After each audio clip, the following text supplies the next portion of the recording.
Dewa Narafianti SPD kepada Ibu Dewa kami persilakan.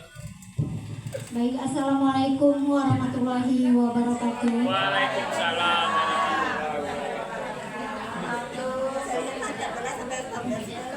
Terima kasih Bapak Ibu atas waktu dan perhatiannya pada hari ini. Yang mana hari ini saya melaksanakan praktik baik yang merupakan tugas saya saat mengikuti BIMTEK, bimbingan konseling di Pekanbaru yang diadakan oleh BGTK Provinsi Riau pada tanggal 23 sampai 26 Agustus tahun 2025 lalu. Bapak Ibu, pada kesempatan ini saya tidak bermaksud menggurui Bapak Ibu semua, tetapi saya ingin berbagi praktik baik ini karena 7 jurus BK hebat ini juga harus diketahui oleh Bapak Ibu guru BK. Karena 7 jurus BK hebat ini ada sedikit kaitannya nanti dengan guru wali. Baik Bapak Ibu,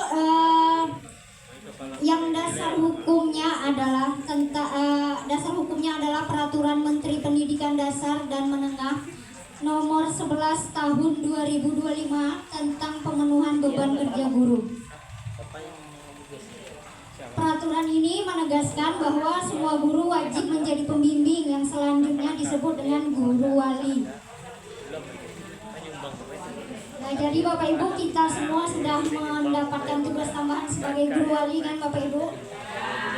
Jadi tugas guru wali adalah memberikan pendampingan akademik, pendampingan karakter, serta keterampilan sosial emosional murid secara berkelanjutan hingga akhir masa belajar. Guru wali diposisikan tidak berdiri sendiri Bapak Ibu, melainkan berkolaborasi aktif dengan guru BK dan wali kelas dalam memastikan kesejahteraan murid, termasuk dalam pencegahan penanganan isu-isu seperti perundungan dan kekerasan. Mengapa program ini menjadi prioritas Kementerian Pendidikan Dasar dan Menengah? Karena jumlah guru BK itu tidak sepadan dengan jumlah siswa kita. Karena keterampilan bimbingan ini juga dilatihkan kepada guru-guru non-BK. Hal ini agar semua guru tidak hanya memberikan pelayanan mengajar, tetapi juga membimbing murid. Semua guru dapat menjadi pembimbing. Dengan bimbingan tepat, kita dapat melahirkan generasi yang hebat. Nah, baik Bapak Ibu, sebelum lebih jauh, mungkin tadi Bapak Ibu bertanya ya waktu slide baru dibuka, kenapa ini jurus?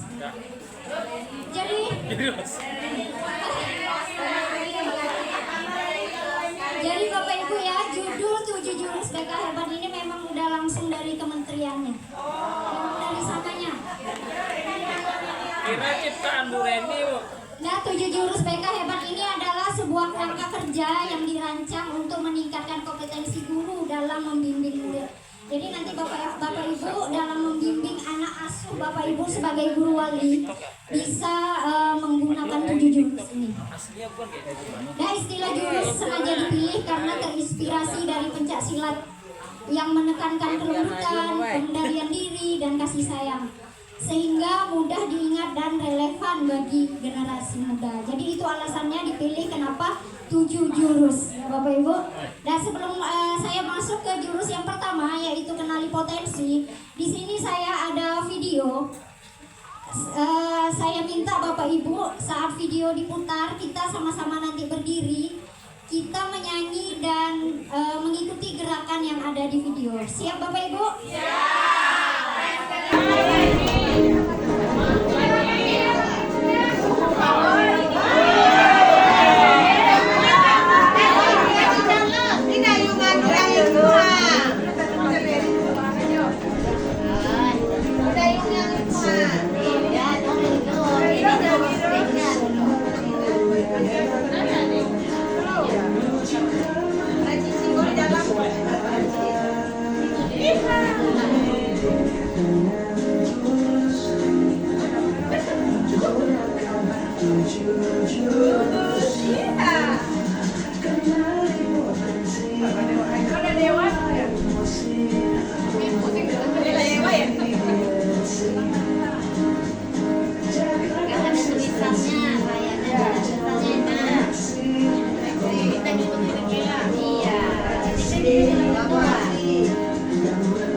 Sekarang kita masuk ke jurus yang pertama.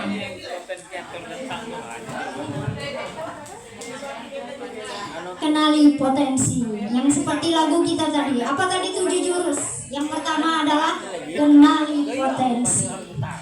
Jurus ini adalah fondasi dari semua bimbingan. Tujuannya adalah guru mampu membantu murid mengeksplorasi potensi, minat, dan bakat melalui teknik asesmen pendidikan. Bapak Ibu, di ADM Guru Wali saya lihat ada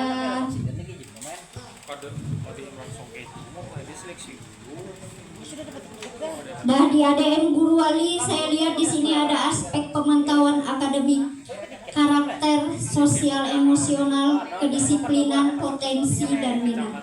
Mungkin Bapak Ibu bertanya-tanya bagaimana caranya kami mau tahu bakat dan minatnya, iya atau tidak? Nah, jadi Bapak Ibu, kita nanti akan bahas bagaimana cara kita bisa melihatnya. Ini lebih dari sekedar melihat nilai rapor ya, tetapi melihat apa kelebihannya di luar akademiknya. Bapak Ibu, anak-anak kita mungkin ada saja yang tidak pintar secara akademik, tetapi dia memiliki yang namanya kecerdasan interpersonal. Nah, dari mana kita bisa tahu kecerdasan interpersonal? Kecerdasan interpersonal itu adalah contohnya dia suka menolong teman. Ada temannya yang kesusahan dia bantu.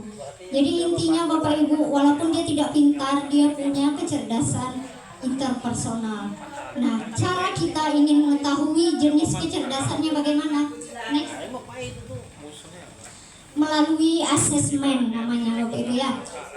Kemarin saya sebelum melakukan OJL, ini OJL kami yang keempat, saya melakukan OJL 1 di kelas 9A.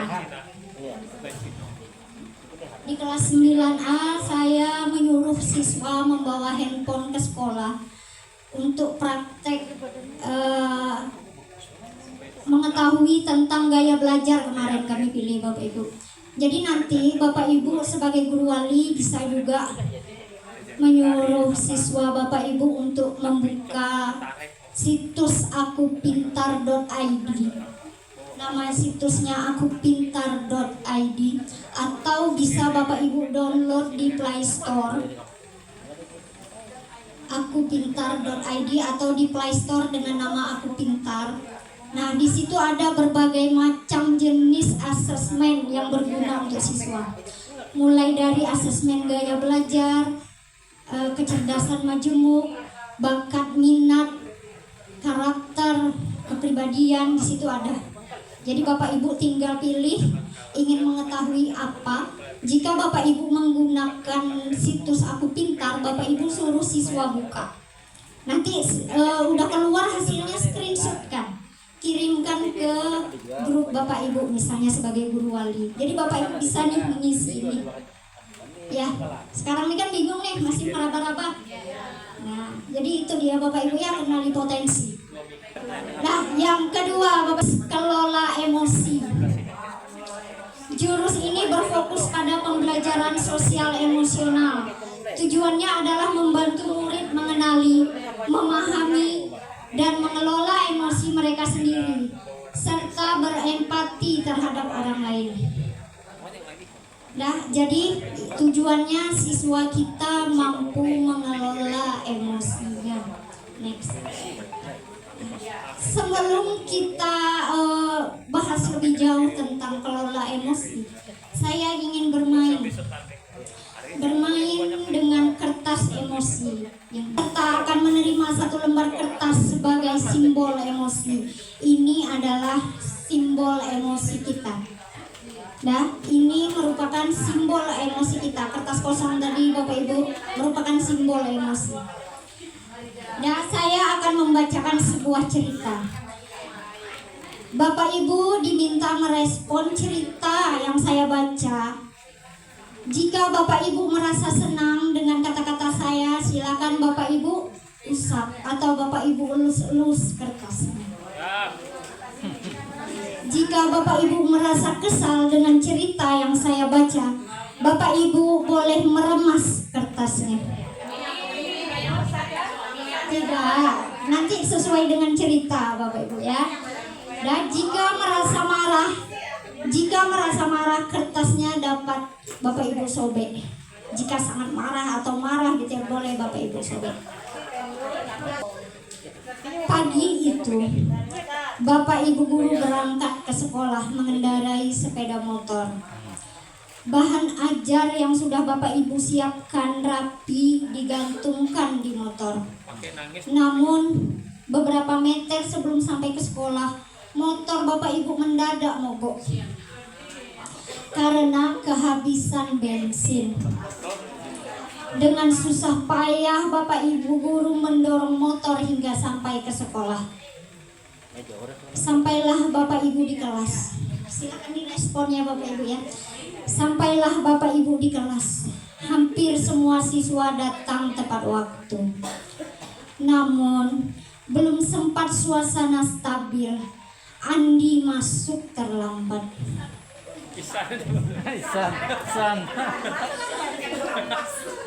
Ia hanya menunduk sambil berkata, "Maaf Bu, Pak, saya terlambat."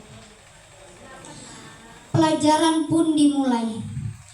Namun saat akan menggunakan bahan ajar yang sudah disiapkan, Bapak Ibu guru tersadar bahwa bahan tersebut tidak ada.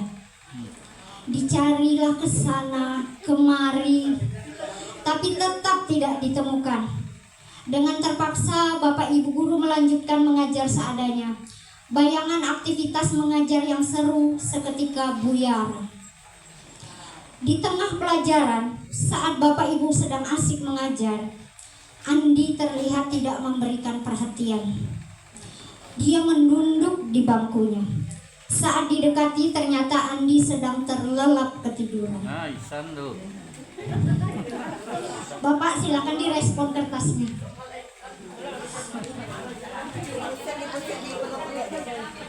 Ya. Tak lama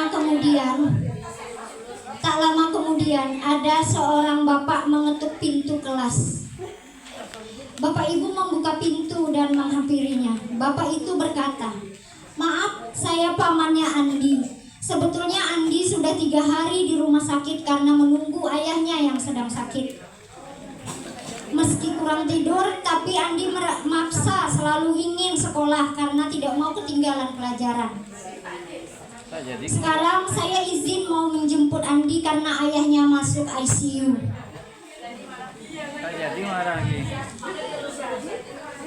Paman Andi juga mengeluarkan sebuah bungkusan dari tasnya.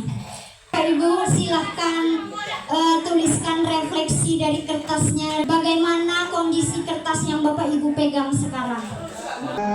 Refleksi yang dapat saya ambil ketika mendengarkan cerita Andi tadi dan Ibu guru, Pertama ada rasa kasihannya karena ibu gurunya tuh dapat sedikit masalah di dalam sampai ke kelas. Sebenarnya kalau saya bawakan ke diri saya yakin semua kesal. Tapi kadang-kadang kita ada yang bisa mengendalikan diri kita. Jadi saya emosi sedikit. Kenapa sedikit? Yang sedikit ini karena saya kesal. Tidak lagi banyak di mana ya? Jadi sedikit dulu, sedikit. Kemudian saya lihat Andi, saya tidak marah. Saya cuma ada kurang pemikiran. Ini anak kok kenapa? Karena biasanya saya keras kalau tidak tidur. Begitu kan aja. Kemudian setelah orang tua pamannya datang, bilangkan kisah begininya, ada rasa kasihan. Berarti saya dulu saja. Yang ketiga pertanyaannya, jika kita siswa adalah siswa, bagaimana saya kita bersikap? Ya kita ibu. Remungnya itu marahnya ke saya, bukan ke siswa. Ke saya marahnya nih. Dia kesal dengan kejadian menimpa saya, tidak ke siswa. Nah, jadi di sini yang dapat saya refleksi, seandainya saya marah ke siswa, itu tak ke siswa, saya akan minta maaf langsung. Karena tidak salahnya yang besar minta maaf kepada yang kecil. Minta maaf, ibu tadi salah menilai Andi, rupanya Andi ada masalah seperti ini, yang pertama dia mau, itu aja bu refleksinya. Baik Bapak Ibu, ada yang lain ingin menyampaikan? Ada Ibu.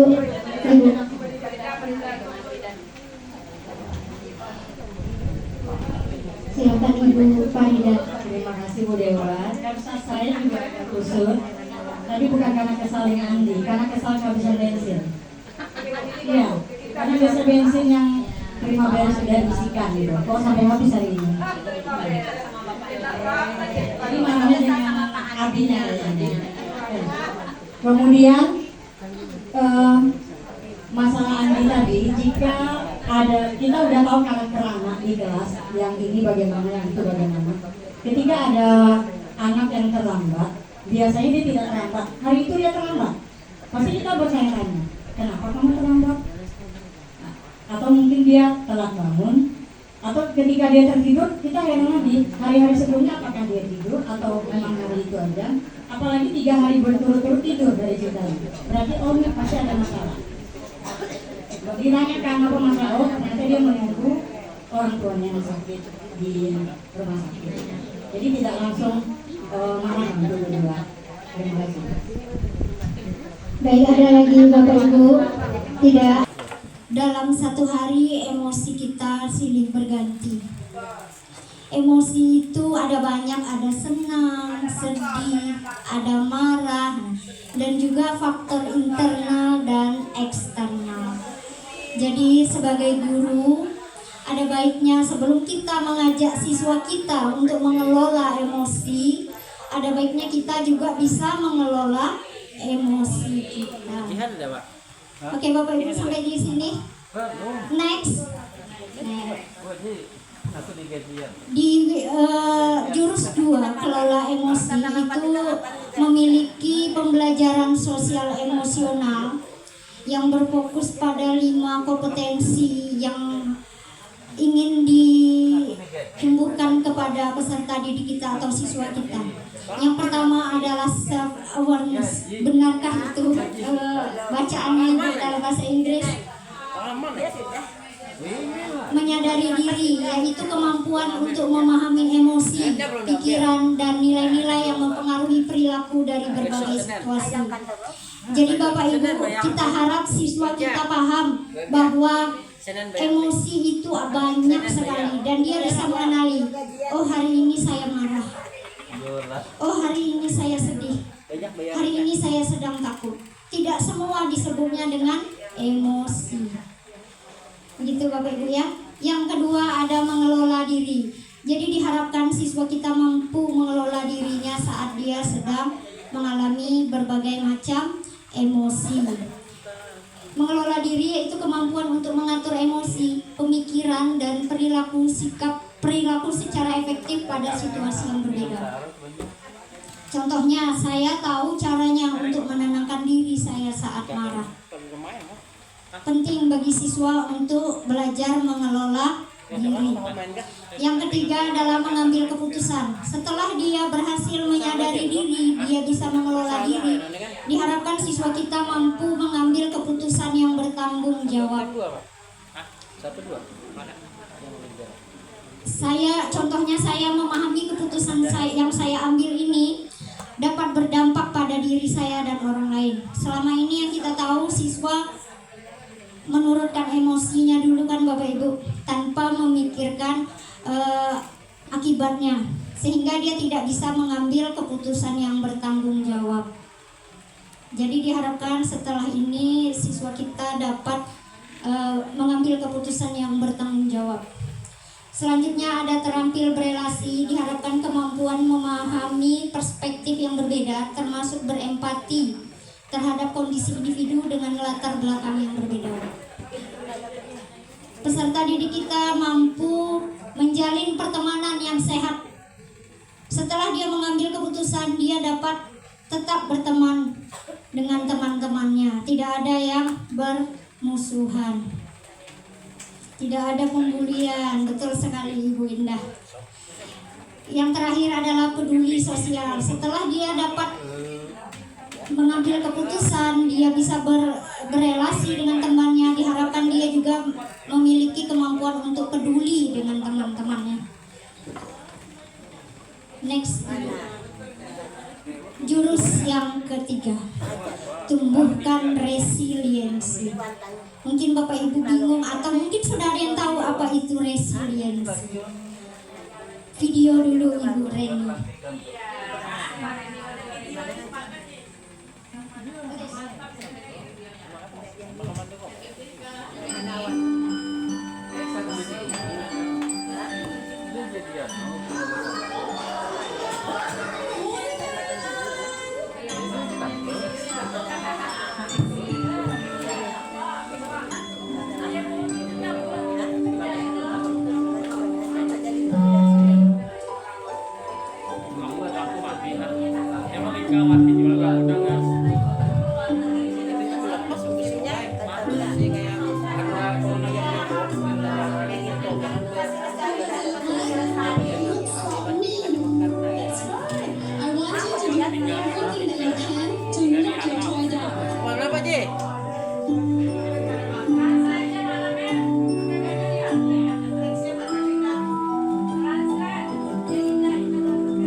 Webnya besok Seninnya.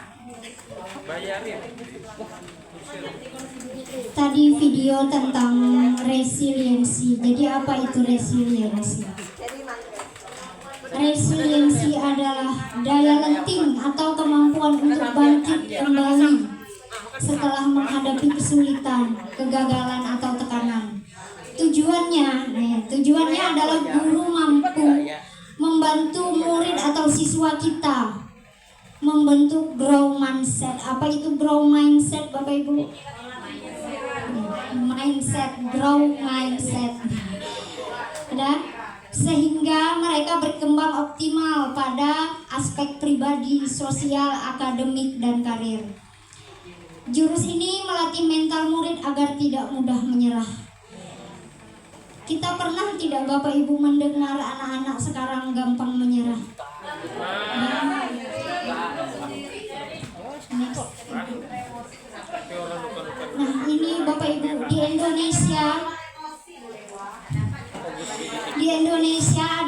kasus anak muda yang memilih mengakhiri hidupnya karena mereka merasa tidak kuat menghadapi tekanan, masalah atau luka, bukan karena mereka lemah, tapi mereka tidak punya cukup ruang dukungan untuk bangkit kembali. Jadi intinya mereka tidak punya ruang resiliensi itu Bapak Ibu, karena tidak ada yang menumbuhkan resiliensi. Tugas kita adalah menemani mereka membangun kekuatan dari dalam. Setiap anak harus tahu Bapak Ibu, mereka boleh jatuh, tapi mereka juga harus bisa bangkit kembali. Jatuh boleh, bangkit harus. Next Ibu. Nah, Bapak Ibu, dalam jurus 3 tumbuhkan resiliensi, ada yang namanya teknik atau jurus Burger. Makan bergizi. Jurus Burger. Jurus Burger itu adalah cara menyampaikan koreksi, tapi tidak secara langsung Bapak Ibu. Diibaratkan burger karena di atasnya kita awali dulu dengan apresiasi, di tengahnya bagian daging kita selipkan koreksi, dan diakhiri dengan apresiasi lagi. Di sini ada contohnya. Bapak, apresiasi kamu sudah mengerahkan upaya terbaikmu. Bagaimana? Nah, ini koreksinya ya. Bagaimana agar kamu bisa mengurangi waktu nonton dan mengalokasikan lebih banyak waktu untuk latihan? Bapak percaya kamu pasti bisa. Kalau hanya koreksi saja bagaimana Bapak Ibu? Mungkin akan kasar dan terkesan marah-marah kan? Jadi di sini ada teknik Burger. Next Ibu. Jurus Burger adalah metafora cara untuk memberikan masukan yang sehat. Bapak Ibu bisa bayangkan tadi jika burger saja tanpa roti mungkin tidak enak, hambar ya. Mungkin kita tidak biasa makan cuma dagingnya aja.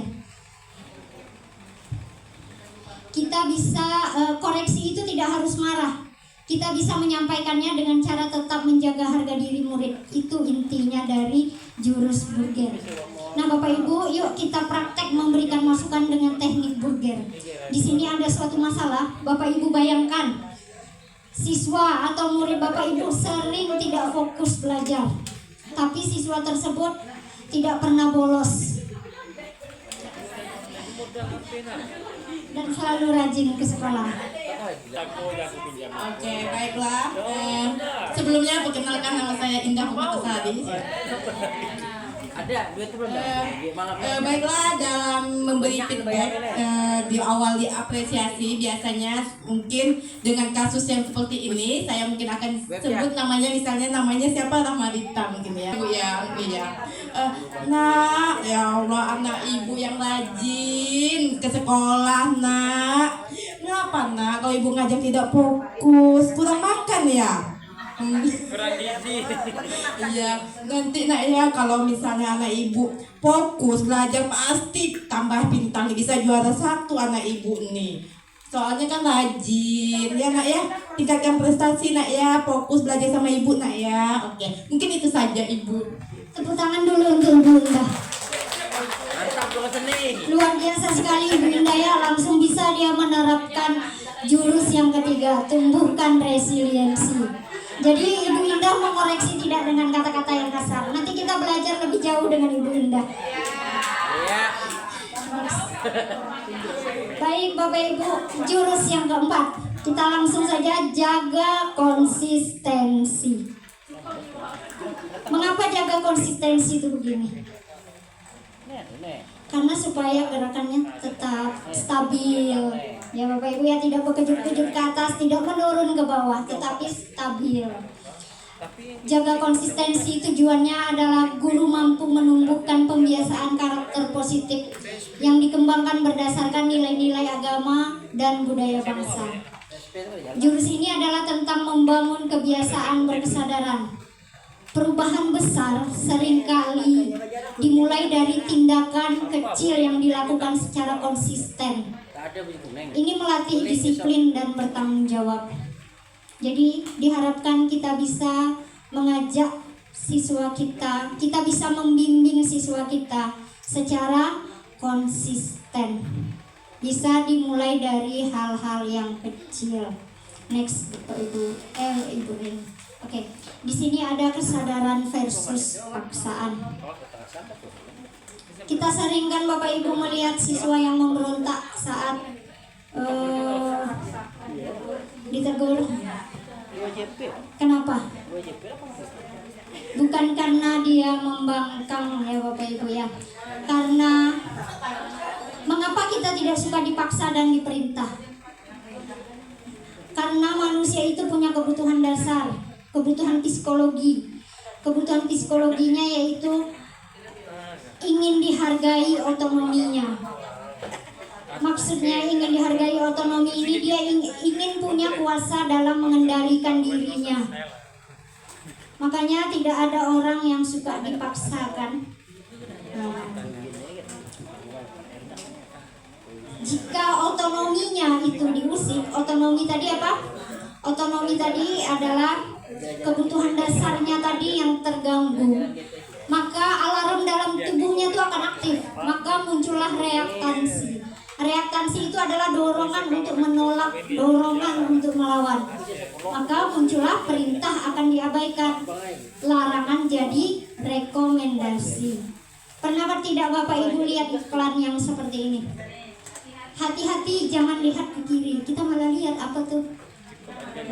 Iya. Karena itu kan sebenarnya larangan. Tapi dorongan dalam diri, aku nih tak mau diperintah. Ya. Nah, next. Nah, bagaimana caranya Bapak Ibu? Caranya jika ada siswa kita yang melanggar peraturan misalnya, mungkin dengan kata-kata kasar membuat mereka marah, ya mungkin itu ya Bapak Ibu yang harus belajar mengelola emosi tadi agar dapat membentuk kebiasaan-kebiasaan kecil secara konsisten. Di sini ada slide. Ini contohnya, mungkin ada orang yang mau diet. Tiba-tiba memiliki keinginan besok aku mau lari sehari 10 km. Sering tidak merasa begini, hari pertama, hari kedua, hari ketiga itu semangat rutin gitu kan. Kemudian nanti hari ke-6, ke-7, 8, 9, 10 malah hilang semangatnya. Udah lama tak semangat lagi nih. Udah tak semangat lagi nih mau diet. Mengapa di sini ada gambar dinosaurus? Dinosaurus tak tinggal diam. Mungkin orang IPA tahu. Di dalam otak manusia itu ada yang namanya reptilian brain. Reptilian brain itu punya tugas untuk melindungi tubuh kita dari bahaya. Tidak hanya bahaya, situasi yang mendadak dan secara tiba-tiba juga. Pilihan reptilian brain itu hanya dua, tempur atau kabur. Kalau tempur, contohnya siswa kita yang berkelahi, mengapa dia terbawa emosi? Itu karena reptilian brainnya sedang bekerja. Dia tempur, flight. Fight, sorry. Atau kabur itu nih contohnya. Kalau kabur, dia berhenti, baterainya langsung habis. Nah, jadi sudah tidak semangat lagi mau lari. Tapi bagaimana jika kebiasaan itu dimulai dari yang kecil-kecil? Nah, sikit-sikit, kecil-kecil. Itu dinosaurusnya atau reptilian brainnya tidak akan bekerja. Dia menganggap, oh ini cuma masalah kecil nih. Dia biasa ada tuh lari sehari cuma 1 kilo, tak masalah tuh, bukan sesuatu yang bahaya. Jadi reptilian brainnya tidak bekerja. Next, Ibu Rin. Jurus yang kelima, jalin koneksi. Di sini guru BK dan guru non BK. Guru non BK ini maksudnya guru mapel dan guru sekolah dasar. Karena di sekolah dasar tidak ada guru BK, Bapak Ibu. kemungkinan kalau kami nanti Cafasda, kami sekarang kan sebagai Cafasda Bapak Ibu ya, calon fasilitator daerah. Jika kami lulus sebagai fasilitator daerah, mungkin akan turun ke sekolah-sekolah nanti, ke sekolah SD. Nah, untuk memberikan materi 7 jurus PK hebat ini. Mantap, Dewa. Kita 7 jurus PK hebat ini kami dapatnya 4 hari Bapak Ibu. Nah sekarang kami memberikannya harus 1 hari. Bagaimana tuh? semoga ilmu yang bermanfaat. Jadi diharapkan Bapak Ibu guru BK ataupun guru non BK mampu menjalin koneksi dengan siswa, melakukan komunikasi empatik dalam upaya memberikan dukungan awal kepada siswa sesuai dengan kebutuhan psikososialnya. Jurus ini membangun hubungan yang tulus melalui komunikasi. Ketika murid merasa terhubung, didengarkan, dan dipahami oleh gurunya, mereka akan terbuka dan kooperatif. Jadi intinya tadi Bapak Ibu konsisten dalam membimbing anak asuh Bapak Ibu sebagai guru wali. Misalnya ada yang bermasalah, Bapak Ibu konsisten dulu membimbingnya. Setelah Bapak Ibu bisa konsisten, Bapak Ibu jalin koneksi dengan siswa. Bagaimana hubungan ini supaya lebih dekat gitu ya antara guru wali dan anak asuhnya. Next Ibu. Oke, koneksi ya. Nih, jadi tadi memang ada kaitannya koneksi dan koreksi dengan segitiga restitusi. Bapak Ibu, jika anak melakukan suatu masalah atau melakukan kesalahan, yang pertama harus yang kita lakukan adalah menstabilkan identitasnya dulu. Menstabilkan identitas di sini maksudnya menjelaskan bahwa setiap orang pernah melakukan kesalahan. Kita tidak memberi label ke anak, kamu itu memang anak nakal. Berarti dia sudah ada identitasnya. Oh, aku ini memang anak nakal. Jadi di sini tugas guru wali adalah menstabilkannya dulu. Caranya gimana tuh, Bu? Jika dia melakukan kesalahan, Bapak, setiap orang nak pernah melakukan kesalahan, ya, termasuk Bapak, ya, misalnya. Manusia tempatnya salah. Ya, itu betul tuh Pak. Manusia itu nak tempatnya salah. Nah, jangan Bapak Ibu katakan kamu nih memang lah ya tukang bolos, tukang onar. Nah itu adalah label ya Bapak Ibu, label jadi identitas dia. Terkenal kan dia tukang bikin onar misalnya. Nah tukang tidur. Tapi anak tuh pasti ulangi lagi besok kayak gitu juga. Nah itu namanya konsisten tadi Pak. Apa namanya? Secara konsisten. Validasi tindakan yang salah. Dan validasi tindakan yang salah. Jadi validasi tindakan yang salah ini maksudnya bukan berarti kita membenarkan kesalahannya ya Bapak Ibu ya. Nah benar tuh Bu Eliza, ada alasannya melakukan hal tersebut. Bisa kita katakan, Ibu yakin kamu punya alasan kenapa kamu melakukan hal ini. Itu termasuk dengan memvalidasi tindakan yang salah. Yang ketiga, menanyakan keyakinan. Kita mengajak siswa untuk merefleksikan nilai-nilai yang mereka pegang. Contohnya, misalnya kita katakan begini, menurutmu kalau begini kira-kira kamu bisa jadi orang sukses tidak? Kalau kata dia tidak Bu, kira-kira apa yang harus kamu lakukan? Nah, jadi dia bisa berpikir sendiri untuk mencari jalan keluarnya. Intinya guru di sini sebagai fasilitator. Paham Bapak Ibu? Paham. Kita next. Masuk kita jurus yang ke-6, bangun kolaborasi. Kolaborasi tadi gimana Bapak Ibu? Kolaborasi. Jadi kolaborasi ini sebenarnya sudah kita lakukan. Kolaborasi itu antara guru mata pelajaran di kelas dengan wali kelas, kemudian dengan guru BK, dengan guru, ya sekarang ada guru wali. Nah guru wali bekerja sama dengan guru BK. Next. Dan kemudian jika itu masalahnya dirasa sedang atau terkesan sedang berat, bisa kita ajukan ke kepala sekolah. Jika dari kepala sekolah sudah berkali-kali tidak ada menjumpai solusi, kita bisa mereferal. Referal di sini maksudnya adalah alih tangankan kasus, alih tangan permasalahan. Kita bisa alih tangankan ke pihak ahli. Kalau dirasanya anak ini memang sudah berkali-kali tidak ada solusi, kita bawalah ke sana. Paham sampai di sini Bapak Ibu? Next lagi. Jurus yang ketujuh, akhirnya kita masuk jurus yang terakhir, yaitu menata situasi. Menata situasi ini tujuannya adalah guru mampu mengoptimalkan peran seluruh ekosistem sekolah dalam menciptakan sekolah aman, nyaman, dan menggembirakan. Next slide.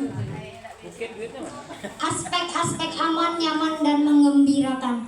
Aman dari kekerasan, aman dari ranah online. Nah, ini anak kita banyak nih. Anak kita banyak permasalahan ini dimulai dari online.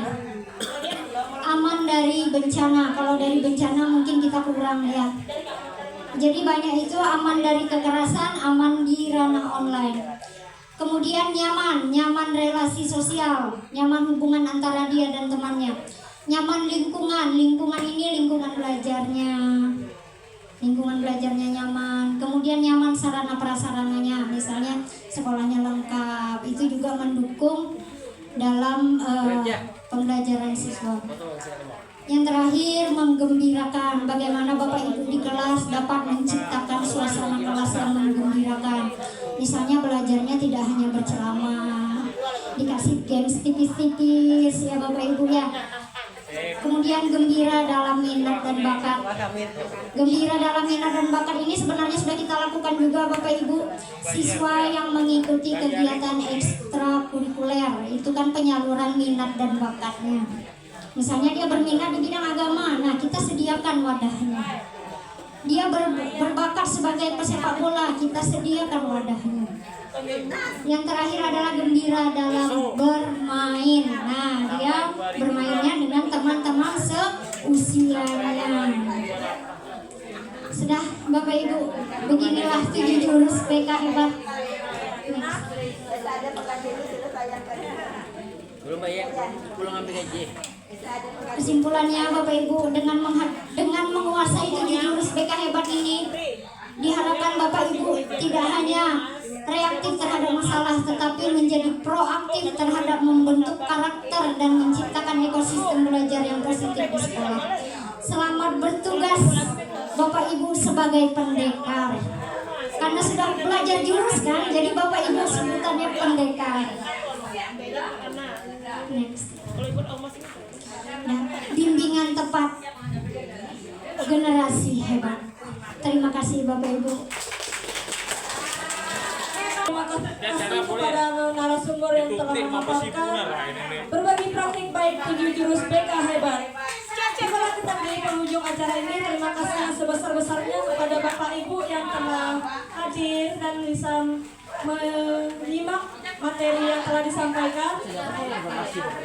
Semoga ilmu yang kita dapatkan ini bisa bermanfaat untuk murid kita juga dan juga untuk bagi kita. Sampai jumpa di pertemuan kembali berikutnya. Narasumber, karena kita juga menunggu datangnya konsumsi. Di sini saya ingin bertanya. Ini berhubungan dengan sekarang ini tadi dengan juga masalah HP ya. Mungkin yang saya ingin tanyakan kepada guru BK ini bagaimana cara kita mendidik anak atau cara kita sharing kepada anak yang kadang yang tidak lepas dari tangan itu HP. Ini sebenarnya sebagai bumerang juga bagi kita zaman ibu-ibu zaman sekarang. Jadi dan ini tidak tertutup siapa aja, mungkin hampir sama gitu, anak-anaknya tidak lepas dari HP. Kadang ditegur, marah, kadang apalagi HP-nya diambil ya. Nah jadi saya ingin sharing kepada ibu dewasa. Atau kita angkat dari sini. guru Tak ada TP ngantar. itu. Ya, kita aja nggak tahu. Kita lebih aman kita mendidik anak yang tidak lepas tangannya itu Sini dari aja lah kita HP. angkat kayak. Orang yang pendiam Coba tanya, dia udah ditinggal. kalau ditanya A I U E O sendiri jawabannya itu salahnya. Kalau di rumah udah makan Nah, ya, itulah tuh makanya tadi nak bagikan tuh langsung Reni Iya. dioper-oper. Kalau satu-satu saja susah kalau bagaimana dia. Iya, itu Apa lah. ya? Nah, masalah tadi udah ditinggalkan di TU katanya. Ada enggak? Yang bawa kan Ya. bahasa Iya. kata seperti Cuman Nih di kantong itu kalau ada saya berbagi empat kayak tugas empat kayak kali dari- empat nak. dengan 4 kali bapaknya, 4 nih ya. artinya Yang ditunjuk. ada yang Dulu memang pakai perasaan aja. anak itu yang Gitu. Iya. takut Gitu, begitu ya Iya. takut Gimana tuh? dengan Buktinya nih. takut Iya, dengan iya. contohnya dan salah satu ya Bapak Ibu Kesini aja seharusnya. harus ada yang ditakuti Ya, di TU ada Pak Uji Paramat. kalau tidak Iya, jadi itu kata kakak kan tujuan Iya. mungkin apapun itu kita udah lebih perasaan nasihati Nah, tidak itu tuh bisa. Kak. Iya. Yang kedua dia banyak kegiatan Kantong saja sekolah 20-an. nah, kegiatan di sekolah Dia kantong situ kan 20-an tuh. Berarti yang kantong sini 20-an juga.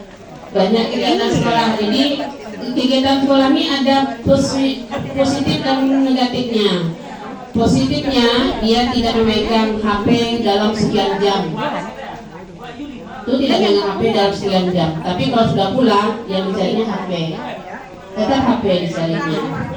Ya, tetap dijenguk dia di kamarnya karena dia kan kamar sendiri. Tetap dijenguk dia kamarnya. Tetap kita juga yang mengatur di kamarnya seperti apa. Nah, kemudian selalu kemanapun juga dia bilang apa kegiatannya juga bilang. Walaupun sebenarnya jawabannya hanya ketika kita yang bertanya. Kalau dulu dia bercerita tidak akan ada. Jadi yang paling penting itu adalah sering berkomunikasi. Jadi gini kalau anak yang sudah remaja, kita bawa dia seperti teman. Ya, bawa dia seperti teman. Tidak lagi kita marah-marah seperti orang panda.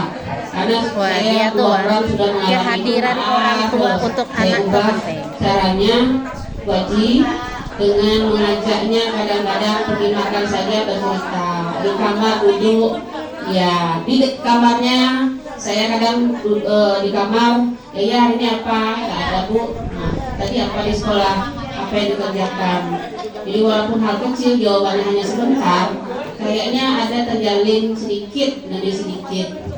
Nah, saya pun juga introspeksi diri.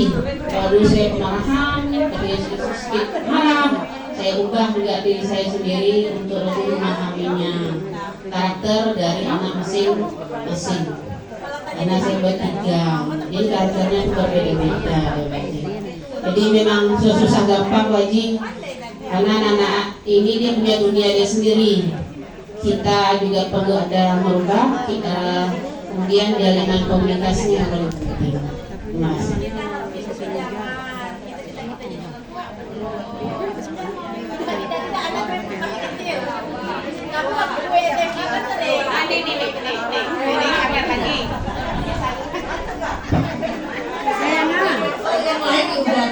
Kalau ibu menyayangi anak ibu harus siap untuk itu.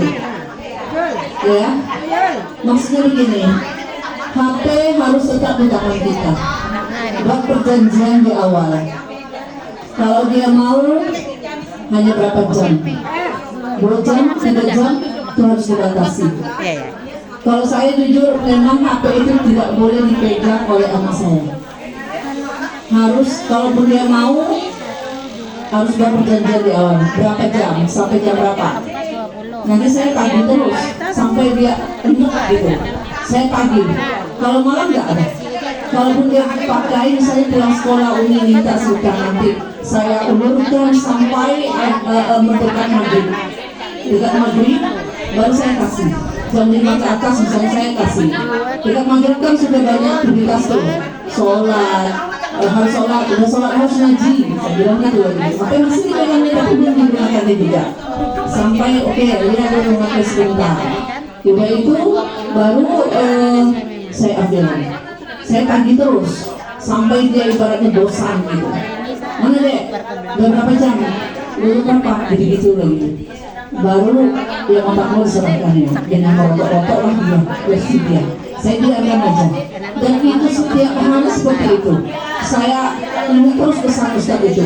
Biar seperti itu. Yang penting anak ibu selamat. Itu aja. Jadi harus sampai hati kita begitu. Jangan dibiarkan ibu, memang efeknya yang besar. Itu aja, harus ada perjanjian di awal. Berapa? Atau iming-imingnya apa gitu. Kalau dia minta ini, nah Umi mau tapi harus begini. Harus main HP-nya hanya segini. Gitu. Ini tes? Tes kelas 8. Jadi kan sekolah kan pulang kan jam 5 lah baru sampai di rumah. Itu memang lagi tuh jam ini sebentar katanya. Nanti aja hari pulang sekolah langsung mau nanti itu kita abaikan cari kesibukan. Nanti sudah dekat-dekat berapa jam? Sampai jam berapa? Orang azan diambil ya. Iyalah katanya. Itu mikir dia lah. Nanti molor sampai orang maghrib. Tapi dia harus sholat kan? Terus tuh harus ngaji. Terus bilang belajarnya lagi. Bentar nih main HP dulu. Oke, main HP sebentar karena ada tugas. Udah itu kan diambil lagi. Berkelahiran di sini lagi kita. Setiap hari ya harus. Kadang ya mau tidak mau.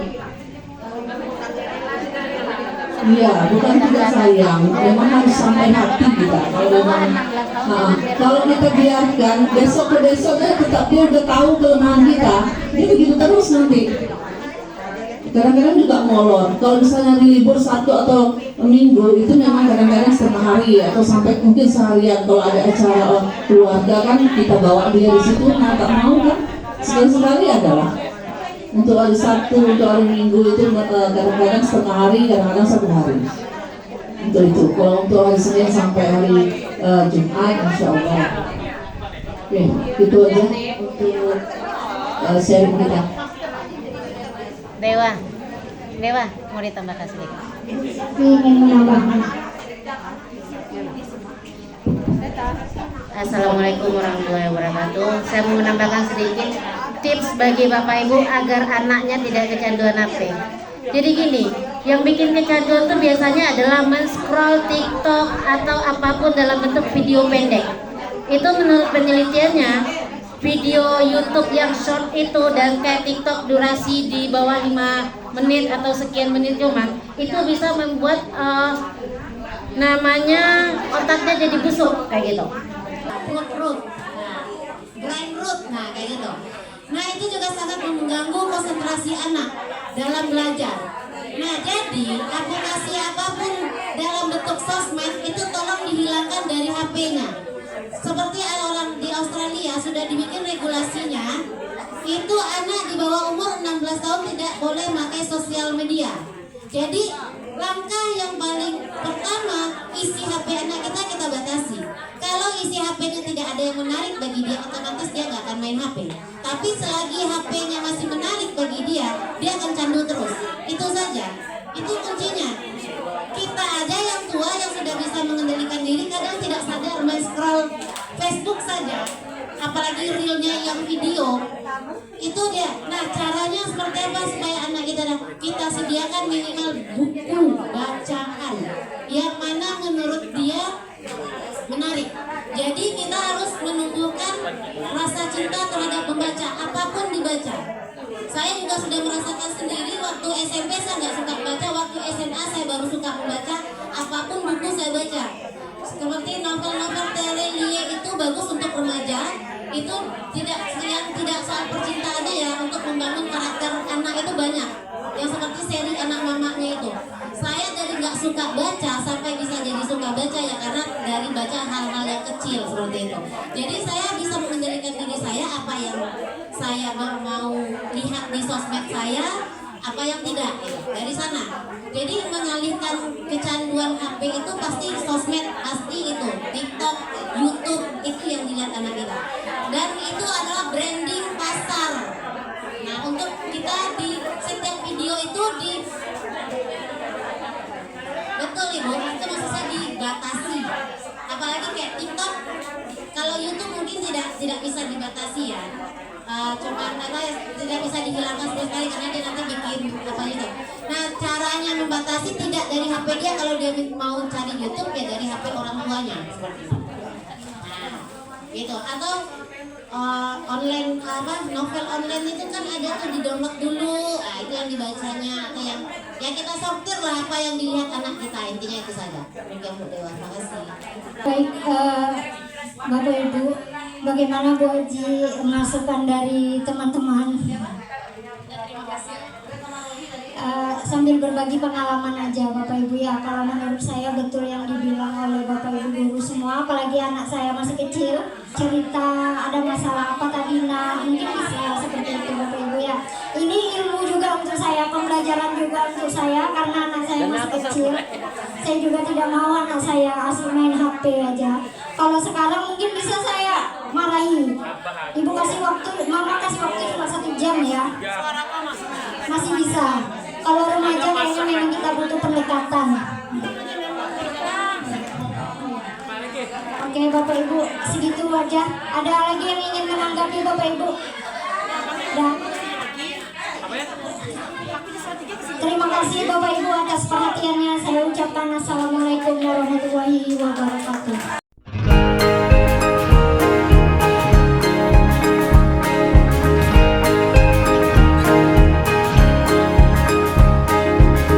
Murid mandiri dan kuat, tumbuh di lingkungan sehat, bersama guru yang hebat, penuh cinta dan bersahabat, mendidik dengan tulus, gunakan 7 jurus. Kenali potensi, kelola emosi, tumbuhkan resiliensi, jaga konsistensi,